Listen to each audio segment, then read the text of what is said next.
Republican John McCain's Senate office is eclectic and a bit cluttered. Barack Obama's is clean and modern. But could rearranging their offices help the presidential candidates win more votes in November? Feng Shui consultant Taylor Vance says yes. Feng Shui is the study of how our environments, wherever we are, our home usually or our office, affect the events that happen in our lives. It's this mysterious connection between these two things that seem to be totally unconnected.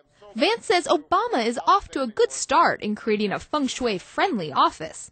It was clear and clean. He's very accessible. It was clear to me that it was sort of an uncomplicated image, and what you see is what you get.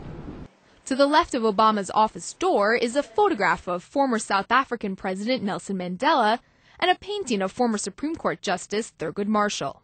That is the area that relates to knowledge, and so that tells me that he's drawing on wisdom. Vance also applauds the family photos that line Obama's office wall in the area that relates to reputation. But if she had to make one suggestion, Vance says she would consider moving Obama's desk so it's against a solid wall. Obama currently has a door behind his desk, which can lead to tricky office dynamics. Sometimes that can create a situation where you're not as supported by the people in the office with you. And sometimes that can be, mean backstabbing. And what about McCain?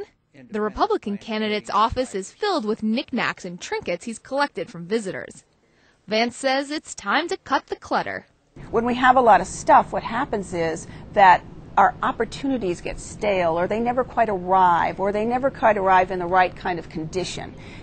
We just don't get as good an experience that way. One of the prominent items in McCain's reputation area is a bust of Teddy Roosevelt.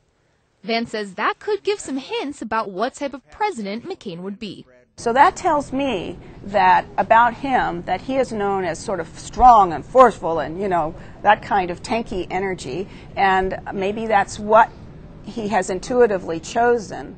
Vance has one recommendation both candidates could benefit from: placing a small fountain in the back left corner of their offices, a spot that relates to bringing in opportunities and money. Keep that fresh and flowing, and that would help bring in more campaign contributions. Julie Pace, The Associated Press, Washington.